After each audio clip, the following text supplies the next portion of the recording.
All right, go for it.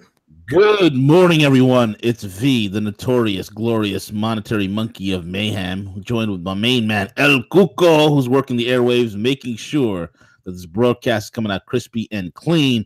The one and only master of the flux capacitor. And we have with us one of our favorite returning guests.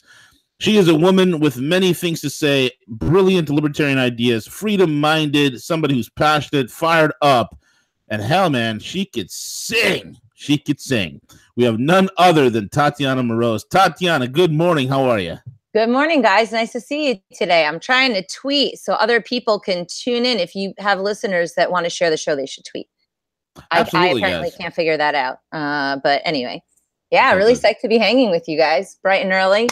Wednesday morning. Bright and early. Before we went live, you were talking about there's a lot of things going on.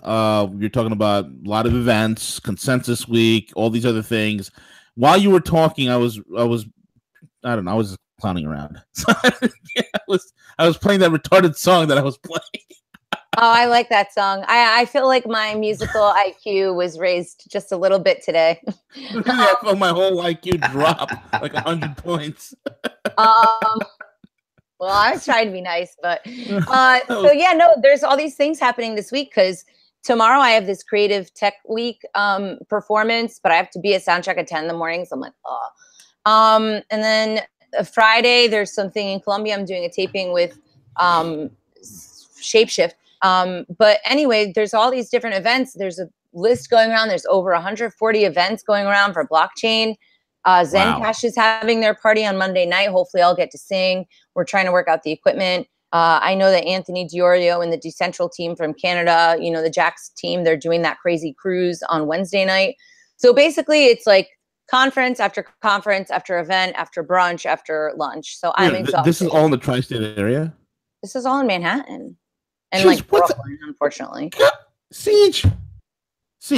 I had. What's wrong with me? I did not know. No idea. No, that's not your fault, Siege. Like, what is wrong with me? I'm so internationally focused. I don't know what's going on locally. This is like a gigantic week. I'm surprised that you're not prepped. You can hang with me. I'll send you my cell phone number later. You can shoot me messages. I'm on Party Patrol. I'm in contact with a lot of different people. Siege, I'm giving Matt a call. That's our partner, Matt. Who's do it. Partner. Go for it. He's Mr. Crypto, decentralized Mr. Blockchain man, and not a peep. This is going on in my backyard. Maybe he doesn't want you to go. He's like, I can't even bring this guy out in public. Better not tell him. That's probably what it is. I can go there, in disguise. I can disguise myself as a human and go. I mean, you could keep it up for a little while. I think everybody's mask slips after a few days. Every so often. Oh man, that's a huge week this coming week with cryptos. My God, I gotta be up in it. See, we should do a live show. Yeah, that would be a lot of fun. Yeah, absolutely. And when's it start? There and I'll find Tatiana. We'll do a live show. Yeah, there you go. I don't think I'm going to go to actual Consensus unless one of my friends gives me a ticket. I don't want to spend $3,000. What is Consensus? Consensus it's the CoinDesk event. They have it every year. It's a big event. It's a nice event.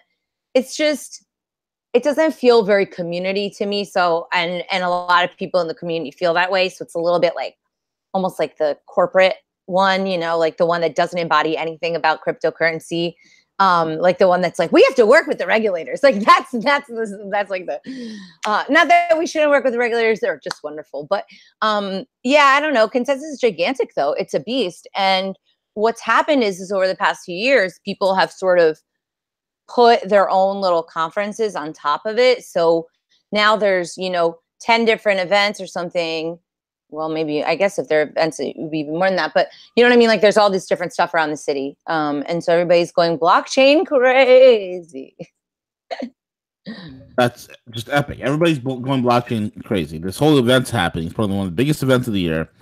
I would say it is one of the biggest events of the year. And look, it's nicely organized. It's just, I did the Andreas Antonopoulos event a couple weeks ago, and I did Sun event.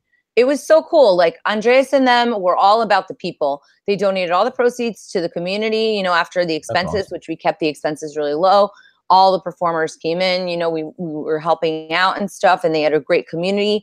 And Andreas's talk was all about how, you you have to kind of lead through example, and you have to show the new people the real roots of cryptocurrency.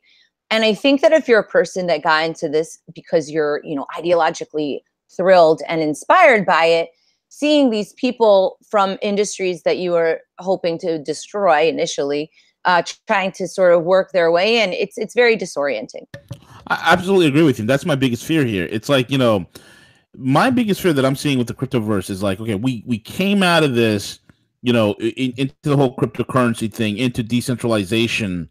The last thing we want to do right now is get Goldman Sachs behind, involved. We don't want Jamie Dimon. We don't want JP Morgan. We don't want Bank of America.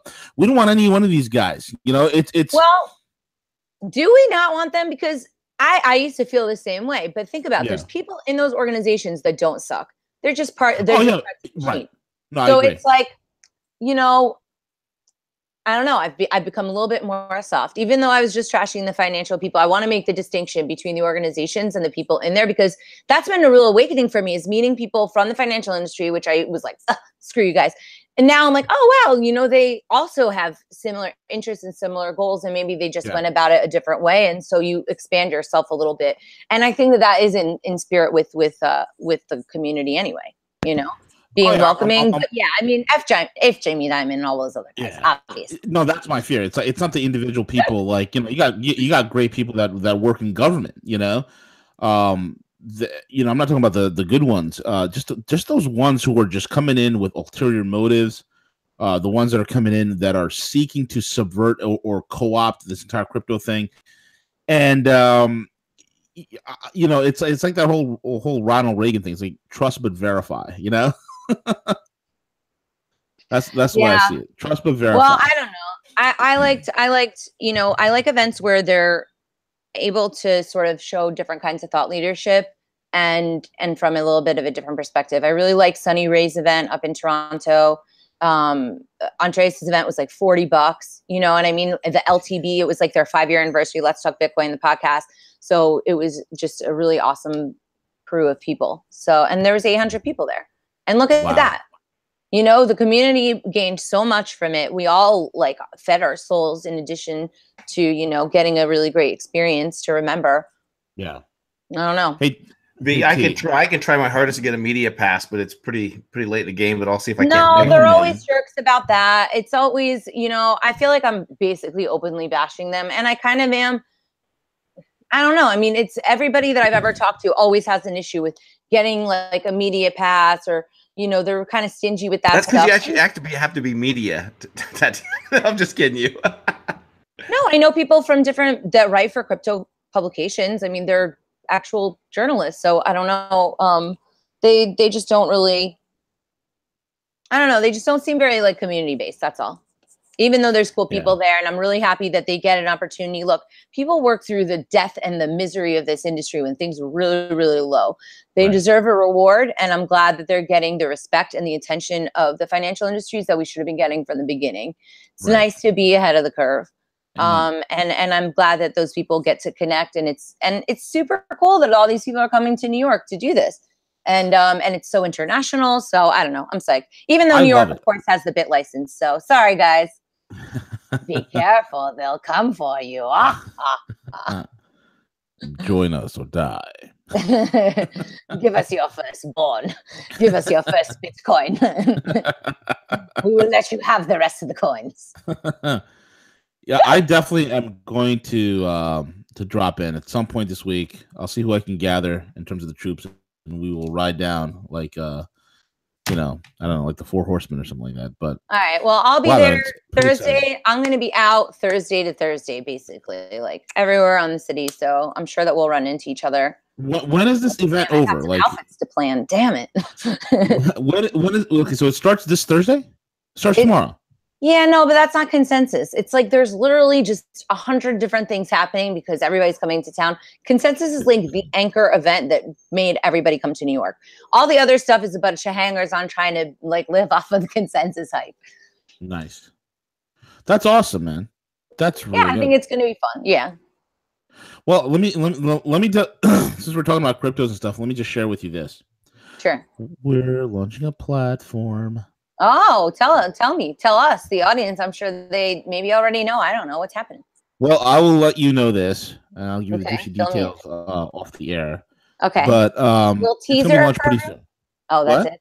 Not even a teaser now. I have to wait until the end. No. I'll give you plenty of teasers right now. I'll just show you I'll tell you the entire details off air. But so check this out. The biggest problem in cryptos right now is what? Liquidity, right? I mean, I don't know. I think there's a lot of problems. I don't know what they are, but okay, sure. Right, so it could be one of the biggest problems. Let's just say one of the big ones is like you got guys who are crypto millionaires, but they have no way of getting their cryptos out and into fiat without a taxable event, without Coinbase or Genesis or Gemini or whatnot or Kraken, hitting them with a 1099-K, and now the IRS is going to take about 30% of whatever you took out. So that's a huge problem. And there's reporting, this, that, and the other. So this is a big issue that that I was looking at, and I said to myself, I've worked in LBMA good delivery before for quite a number of years. I still do, and I'm saying to myself, okay, why don't I do this? Why don't I was working with one of my partners in Hong Kong, and I said, okay, here's the deal: we have the LBMA good delivery system, which is a 268-year-old banking system that's set up, okay, that's outside of the banking, that's outside of the banking network, okay. And the LBMA good delivery system is basically a delivery system that has to do with gold, and it's LBMA certified gold. So this gold is it has a pedigree to it, right? Every single one of these bars are serial numbered, so you know where it was mined, where it was refined, the whole 9 yards. And the network, the good delivery network, is a network of brokers, vaulting companies, Swiss refiners, and bullion banks. And the way it has worked for the last 268 years for the elites is that the elites would, when they want to, move in and out of currencies, or they want to make sure that their wealth is preserved, protected, and locked away, and not fall into any sort of loss because of economic downturn or war or currency collapse or anything like that, they always have their gold. Right. And their gold in the good delivery system is that it's vaulted and it's secured in the right jurisdiction. The jurisdiction is everything in international law. Okay, there's certain jurisdictions that no country in the world has power over to get at these certain locations. Okay, the jurisdictional laws are airtight. Second, the good delivery network is highly liquid because it's the most defensible commodity on planet Earth, which is gold. And it's highly liquid. So when a client would vault with us for a couple $1 million, we go get the gold. We get the gold directly from the Swiss refinery. It's counted upon the time we pick it up. It's counted upon delivery. It's a third party audited. It's insured. It's bonded against all loss, theft. I mean, it is super secure. These guys are crazy, psycho, anal about security and making sure the gold is there, everything's audited, everything's but pure. I don't want gold. I want $1. I'm not. Check this out. Here we go. I got to give you the background of how this thing works. Now I got to give you the whole background of how this works. Now check this out. So if a client calls us and say, "Hey, I got $1 million of gold vaulted with you. I want $100,000 in US, 200,000 in euros, and 10,000 in pounds," we could wire, because it's gold. We can move that LBMA certified gold into 25 different currencies and wire it into the person's bank account within 24 hours. Bam, just like that. That's the power of it. So I said to myself, hey, why don't we do this? We worked real hard with a couple of international banks overseas. And now what we're able to do is we're able to take cryptos. Like if you have a bunch of altcoins, move it into Bitcoin. You take your BTC, okay, because it's easy to convert out of altcoins into BTC. Take your BTC, you bring it over to us. We're able to go directly from BTC and we move you into LBMA certified gold. Now, typically to get an LBMA account, you got to have like $250,000. We lowered it to like $5,000, $5,000. Okay. So you got $5,000 you want to liquidate, you bring it over to us. We'll move it from BTC to LBMA certified gold. And once it's in gold, guess what? Bam, hands off of every single jurisdictional authority on planet Earth. Okay. And now, yeah, but when you transfer from the Bitcoin to the gold, don't you have to pay taxes on that? Nope, no taxes paid because it's LBMA certified, because it's LBMA gold. There's no taxes whatsoever. If you buy gold from whatever form of money, I don't know, where is it located then? The gold we get it's because it's LBMA good delivery. It's the network. You're getting it from the network, so we're buying it directly from the refiner. So you're going to pay whatever. No, man, this sounds like somebody's going to stop you. That seems no, it can't. This is the whole thing. That's why cool. it's LBMA. It's separate. It's outside of the banking system, right? So there's no third party counter risk. None. But okay. I don't know. So, it's like the U.S. doesn't let you buy like a bunch of drugs or something. Like, why would they let you do this? I'll give you. Well, here's the deal. Because it's not drugs. It falls under the World Trade Organization rules and regulations. That's the WTO is the overriding arching agreement. The U.S. has no authority over it. Case in point, I had a client of mine stored and vaulted in LBMA gold in the right jurisdiction, and then he had some family issues. His family members tried to sue him on something. A U.S. federal judge ordered the vaulting company to release the gold. The vaulting company gave the judge, a federal judge in the Southern District Court of New York, the one finger salute. Can't do nothing. There's no jurisdictional authority that the U.S. has when it comes to this. No country does, because this is why the elites put in good delivery. This is why, like when China wants to go buy gold, or Russia, or any one of these countries, they want to go buy gold, they go to the LBMA good delivery system. That's because it's the most liquid. That's where you store it for security. It's outside of any sort of taxing authority. So once it's in there, we move from cryptos, we convert it, we're able to purchase the gold, and then from the gold, we can shoot it into, if the client wants whatever currency, we have access to 24 to 25 different currencies. We can shoot it into their bank account anywhere in the world. It's up to the client to consult their accountant on whatever their local taxing laws is. But in terms of us reporting, right? But they have to tell you who they are, don't they? Again? Oh, so you're saying you don't need to report them? Because that's the other thing. We don't report them. We don't report anything. Well, doesn't that seem like you would get in trouble for that? No, because not at all. There's a KYC that goes in. That KYC stays with the company, and that KYC falls under WTO regulations. That's above U.S. law. Ah, interesting. Yep. So there's the liquidity problem solved. You should meet my friend Josh from Volturo. He's got a Bitcoin gold exchange. They're the first exchange to implement Lightning. And he does Bitcoin gold stuff. He's got like all these like vaults and stuff. I mean, it sounds like you've got it tied up, but you guys have something in common. He's coming to town. Oh, cool. Yeah, I'll definitely meet up with him. Great. If we our back end partner has the largest gold vault in the world. If you were to look that up, you know who we're dealing with. Cool. Wow, that's wild. Yeah, so very exciting. So yeah, so how long have you guys been working on that? That sounds like quite a project. That's awesome. It is. Now you can talk to everybody about it at the blockchain. Exactly. So the timing couldn't be better. The timing couldn't be better. Very good. I like it. Absolutely. T, what else is going on? I heard you got a new album dropping. New song. I don't have a new album. I wish I had a new album. I actually have so many freaking songs. I wrote like 3 songs in the past 5 days, so that's good.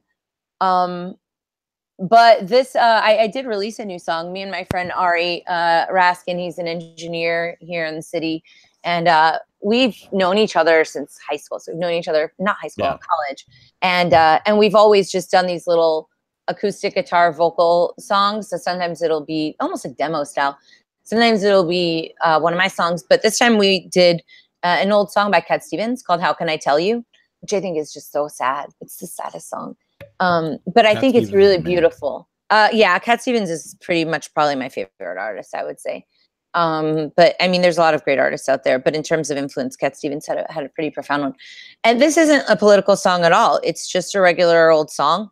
And I don't know. I think people will like it. Maybe we can play it for everybody. What do you think?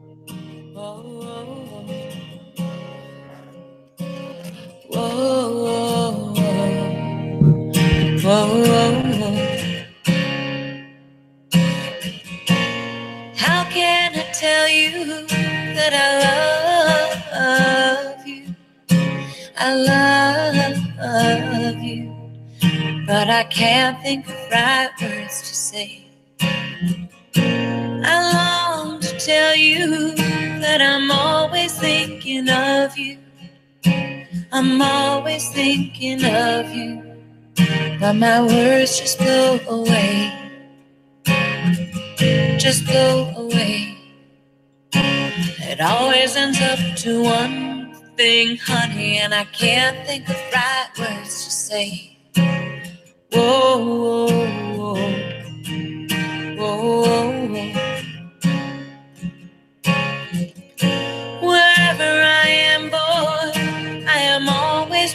walking with you. I'm always walking with you. But I look and you're not there. Whoever I'm with, I'm always talking to you. I'm always talking to you. And I'm sad that you can't hear. Sad that you can't hear. It always adds up to one thing, honey, when I look and you're not there. Whoa, whoa, whoa. Whoa, whoa, whoa.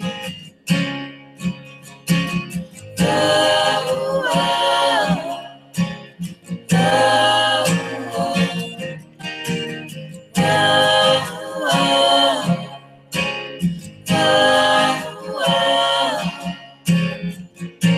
I need to know you, need to feel my arms around you. Feel my arms around you, like a sea around a shore. Each night and day I pray and hope that I might find you, and hope that I might find you, because hearts can do no more, can do no more. It always adds up to one thing, honey, still I kneel upon the floor. Whoa, whoa, whoa, whoa, whoa. How can I tell you that I love you? I love you, but I can't think of right words to say. I long to tell you that I'm always thinking of you. I'm always thinking of you, but my words just blow away, just blow away. It always adds up to one thing, honey, and I can't think of right words to say. Whoa, whoa, whoa. Whoa, whoa, whoa.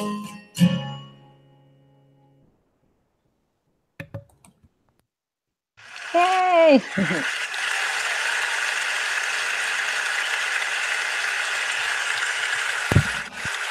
That was awesome. Loved Thanks, it. guys. That was Loved it. fun. Yeah, I Kelly, loved you it. heard that audience Song, clapping? but I think it's pretty, huh? Yeah, loved it. You hear that audience clapping? You killed it. It was awesome. Yeah. Yeah, we had a good time, and we recorded it pretty fast.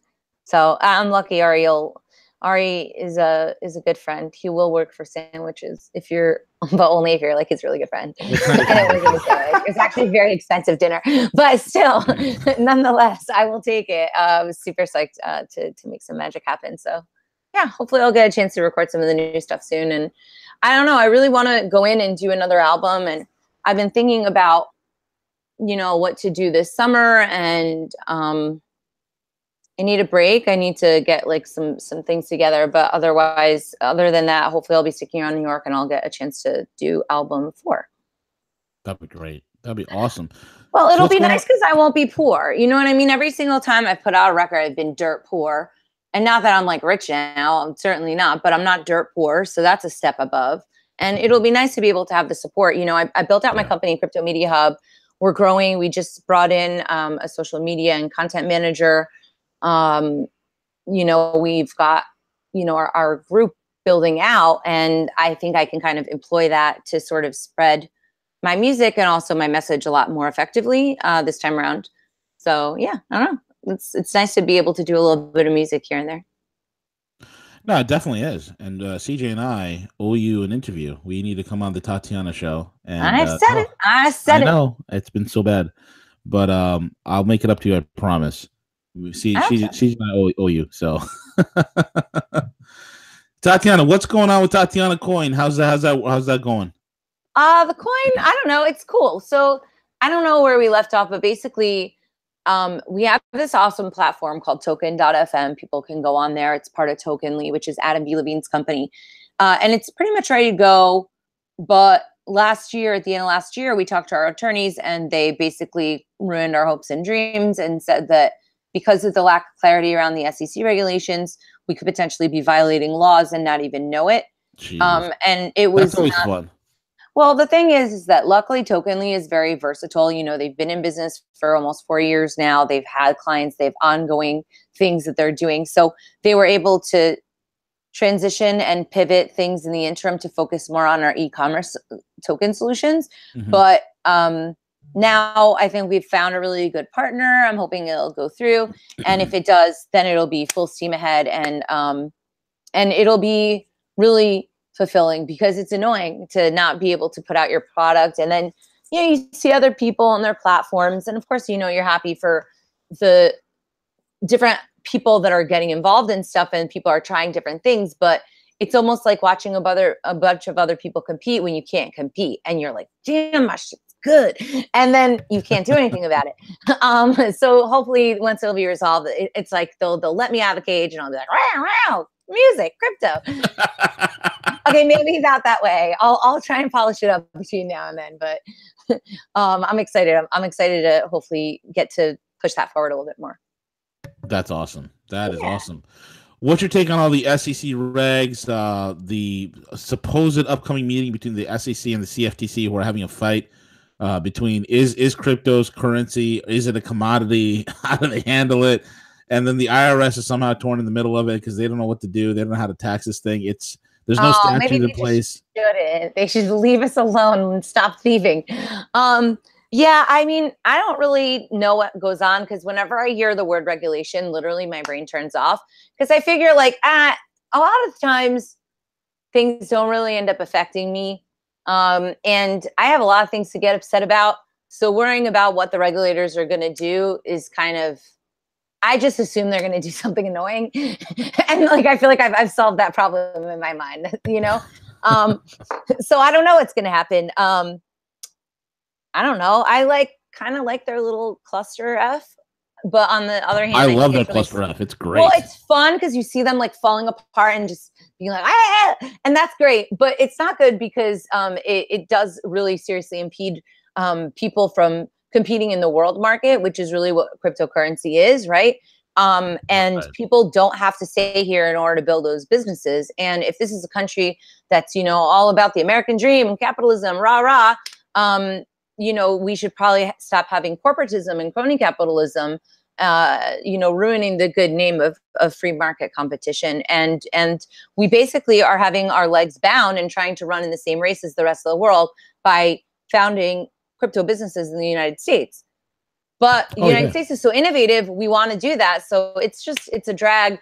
I wish that that there were, I don't know. I mean, look, you got Perry Ann's organization down in DC, Chamber of Digital Commerce, and they seem to be doing a pretty good job representing sort of a libertarian viewpoint. And I like that she has interfaced with government. You know, I'm part of that organization. I think it is important to keep those dialogues going because they're definitely people.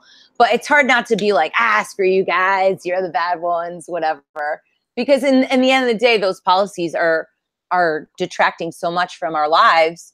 You know, not to like go off on a different topic, but for example, I had on the Tatiana show, Mary Ruwart, and she has a book called Death by Regulation, and it's all about the FDA. And on average, we all lose 10 effing years of our lives because of the FDA, because of all the different ways that they impede our ability to be helpful and in order to achieve different life-saving medicine. So on average, every person loses 10 years of their life thanks to the FDA. So, I mean, I don't want to see that same principle applied to the cryptocurrency community. We've got a lot of opportunities to thrive, and we will thrive, sort of regardless of the regulation, or regardless, no, whatever.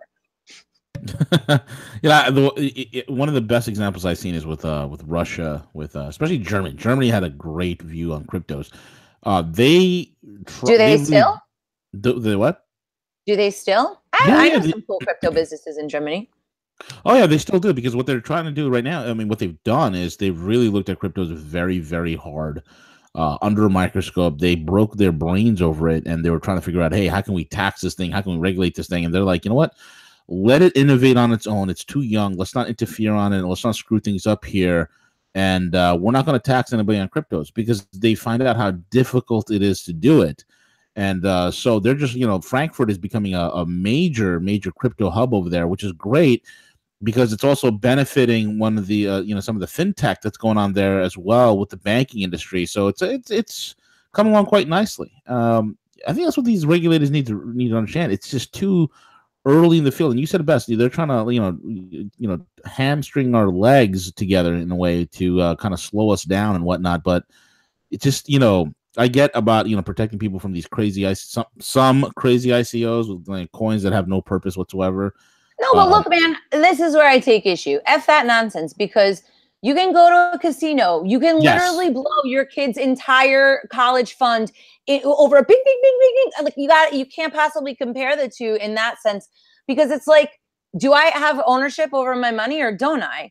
Because if I could spend, like, what is this? Daddy's going to tell me I can buy something here and I can't spend it here. I mean, it's completely invasive, and it's very almost like rapey, because it prevents people from being able to make a living and to thrive in the world. It's like, by what authority do they get that right to protect me? Like, F you.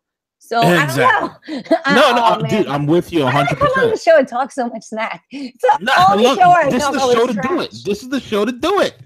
So T, here's the deal. I don't even talk this much trash on my own show. But you know what? Here's the thing. All those people in those banking industries, they also stand to benefit from it. Look, a lot of people lost money.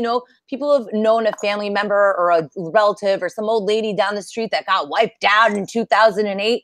I don't care if you work for, like a banker probably lives in her neighborhood and is like, oh man, our industry sucks. So I don't know. Yeah. No, I'm with you 100%. See, that's the whole point. I'd rather live in dangerous freedom than in a safe tyranny any day of the week. And the whole point of the matter is this: it's your money. Are you? And you hit the nail on the head. Is this your money or not? Is this your money that you earn? Is it your wealth?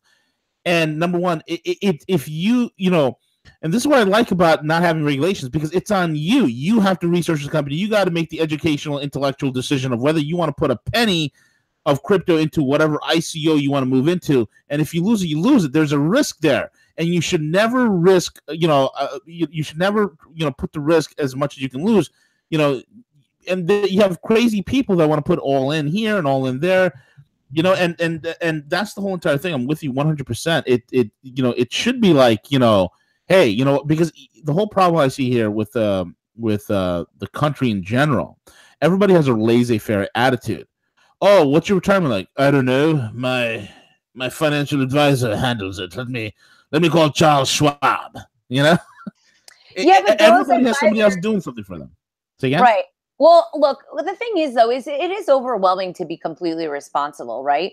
But then you have the opportunity for other people to come in and have a reputable, like, business set up. I mean, regulation doesn't only happen by government decree. People will regulate themselves. New companies will come into the market. They'll take into account risk. I mean, things will shake out. I don't know. We'll see how it all goes anyway. I feel like everybody's worrying about all this stupid government stuff, and meanwhile, crypto is thriving. So that's good to hear. I don't know. Like I was thinking before I came on the show, maybe you guys are going to ask me something about Dusty and Daniels or whatever her name is. And wait, what's her name? Busty Daniels? Sure. That's it. Anyway, I like Busty Daniels better. Yeah, that's a better porn name. Okay, wait, I have a question for you guys. All right. So I was talking with a friend of mine. She's a libertarian and she's going a little femme on me, which I'm a feminist in certain respects, but I think that like I'm not in the whole like wow kind. Yeah. I'm in the more, I think moderate kind that most people would really identify with anybody with common sense, right? Yeah. So anyway, so I'm always interested to see like what she's thinking, because she is a libertarian, but now she's going that way. And I'm like, but she's smart. I don't know how she ended up there. And I respect her opinion. So anyway, we were talking about Stormy Daniels, and she was like, I'm so impressed with Stormy Daniels. She hustled the hustler. And I'm like, I don't know. To me, Stormy Daniels seems like an a-hole who screwed like a scummy dude, got money out of him, and like now is breaking the contract. Like, you knew he was gross and scummy. It's not like you thought he was going to, ride you off on like a horse and pony or something like that. Then he's disgusting. So, he's not like a nice person. He's not known for being a really sweet guy. They paid her she did the contract, and now after the fact, she's just like da da da da. I mean, I don't respect that. But she was like, yeah, but she hustled a hustler, and I'm like, maybe I do have to respect her. What do you guys think? Yeah, but you can't. I think she's a joke. Should be done with honor. You know, my whole thing is like I think she's a total joke. I think she's a washed-up has-been who's She's very pretty. I'll give her that. You got to see these people without the makeup. Like when I say washed up, I feel like a withered old crone. That's exactly what it is. You know, now the withered old hag is trying to resurrect her dead, defunct career. She's not a withered old hag. She's a has-been in an industry that is that type of industry. She's like a has-been. That doesn't matter. She's still like a worthless human being. This is where you give the other people fuel for the fire, FYI. Siege, what's your take, man? Well, let's consider her background. You know, she is a porn star. So I don't know why I expect moral turpitude. She is a porn star, and I agree. I think there is a little bit of a principle to the matter that when you enter in those agreements where you sign, hey, you know what, I'm signing an agreement here. I'm going to take the money, and then all of a sudden, some years later, it's more profitable now to try to get money from the media companies to do interviews, to write books. Yeah, I mean, I think that she does. I mean, well, good. There's one other thing that we're not factoring in: intimidation. So if at the time when she signed the contract, let's say she was coerced into it. They're like, you're bad, we're going to ruin you, we're going to kill you, whatever. Does she have an obligation under those circumstances to be honorable with the contract that she signed if it was signed under duress? Because that was the point that my friend was making. I mean, there's no evidence. She even stated there was no duress when she signed that contract. There was no. Did she say that? I thought that she's in saying she was like forced into it because, you know, Trump's bad man. No, not at all. Oh no, I don't know the whole story. Clearly, I barely even knew her name. Busty Daniels. There she is. I think the bigger story with behind Busty Daniels. I kind of like Dusty too, so you know. Let's go with Dusty. Dusty is an appropriate name. Dusty Daniels. The whole entire thing behind that is the precedence that was broken, where an attorney-client privilege was completely subverted for political reasons. That to me was scary. That to me puts the highlight back on statism and the state, the ridiculous, egregious power of the state that is able to violate by force any sort of modicum of decency and respect. It's crazy. It's absolutely crazy. That freaked me out, man. That was one of the most scariest things I've seen. One of the scariest things I've seen last couple of years, probably my entire life, is a flagrant violation. I mean, then what's the point of even having attorneys? What's the point of even having law? I don't know, man. I mean, after seeing what happened with Ross, I have no expectation. I was going to ask you. I was going to ask you for an update on Ross. Now that you we segued into that, what's going on with Ross? Ross is living in a maximum security prison. I mean, how good could it be? Kidding me. They've transferred him out to that? No, they haven't. I'm hoping that they'll be able to at some point because, I mean, he's nonviolent. You know, for people that don't know, he was never tried or convicted of any of the murder for hire charges. The government concedes in documentation that they never occurred. So he went to jail for all nonviolent charges. Now it's up at the U.S. Supreme Court, like the big top dog, the thing. And they've got this really killer lawyer from Williams and Connolly. I forget his name. I don't want to butcher it. It's a ethnic name. I don't remember how to say. But anyway, he's one of the top. No, it's like Shalamalan or something like that. Yeah, but Cannon. That's his first name. Anyway, Cannon Shamalamalan. Yeah, exactly. Awesome guy. And he's won a ton of different things. And it looks like hopefully they'll be accepted. Potentially, wait a minute, so this guy Cannon is actually working for us? Yeah, they have it. They got a super fancy law firm. Like I was not. Let me look it up because you're not going to find it. It's like Shyamalan or something. M. Night Shyamalan's newest movie. Shanmugam. Oh man, I was forgot. Shanmugam. Yes. SH. Okay, so I'll send you the link. Anyway, everybody should tell this guy he's freaking awesome because he's doing a really great job. It's really refreshing. I wasn't too impressed with previous legal assistance that Ross achieved or got. Oh man, look at Jesus Christ. He looks so sad in that picture. It's like a terrible photo. Yeah. Oh my gosh, it's really heart-wrenching. But you know, Lynn is holding up. She's strong. She's making good friends. We're raising awareness. definitely trying to get Lynn into some more Bitcoin and crypto events. So if anybody knows of people looking for speakers, she's amazing.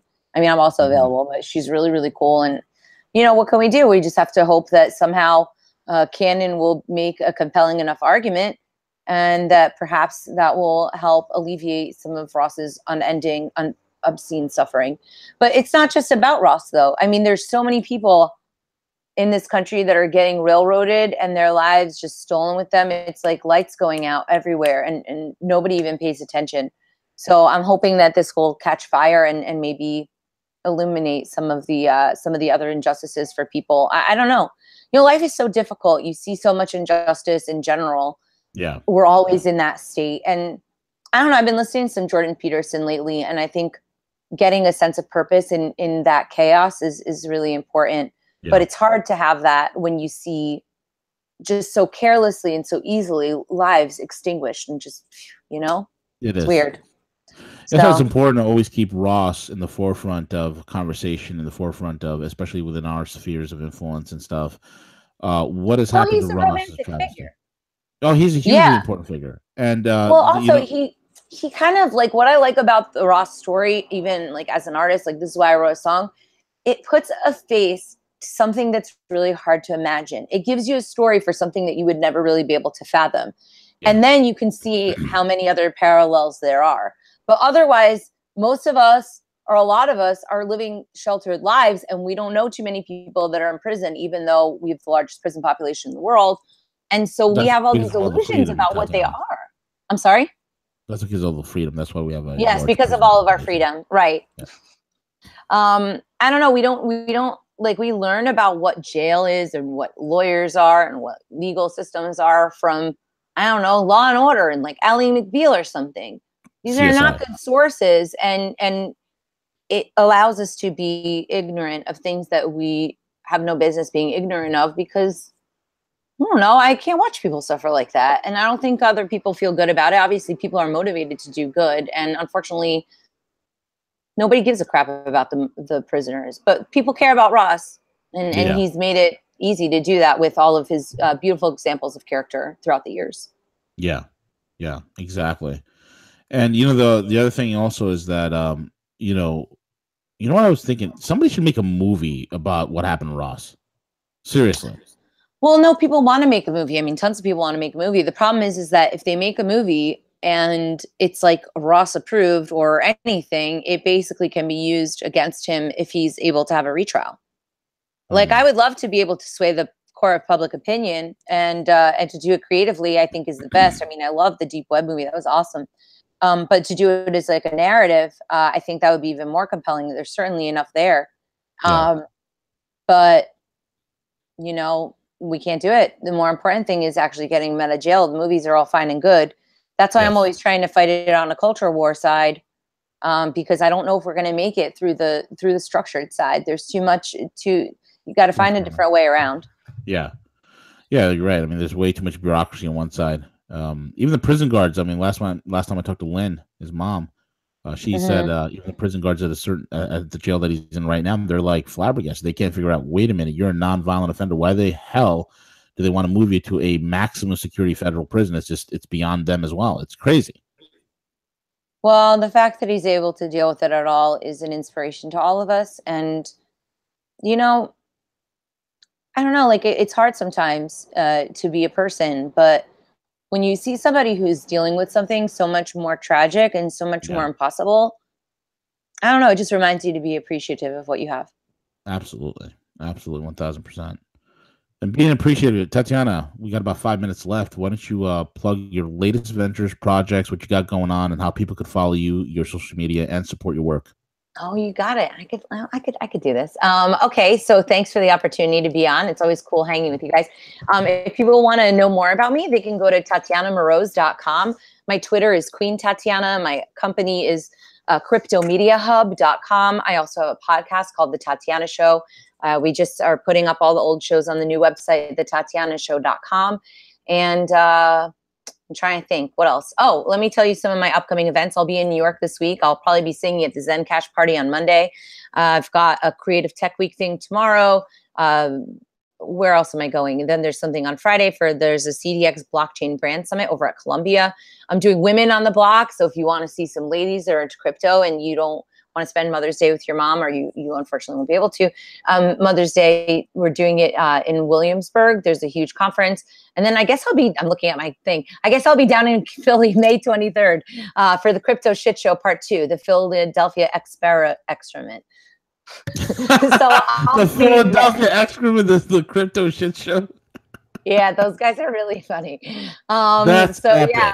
Yeah, I'm pretty psyched. So I'll be down in Philly, and then I don't know. I got all sorts of stuff. I might go to Portugal in July. We'll see. Nice, awesome. Yeah, there's a Anarco Porto. Oh wait, what am I talking about? I got Cryptolina coming up. That's going to be super cool down in Raleigh in June. Cryptolina is a good conference, actually. Jeez, I'm so behind all this. We need to listen. I'll give you all the inside information when we see each other. Thanks everybody for listening. I don't want to get dragged into our own convos, but yeah, if people want to go to my SoundCloud, listen to the new song. My SoundCloud is Tatiana Moroz. I guess so. I don't know. Find me online. I'm there. Fantastic. Awesome. And with that being said, folks, we're at the end of the program, and you can subscribe, like, and comment. And with that being said, take it away, El Cuco.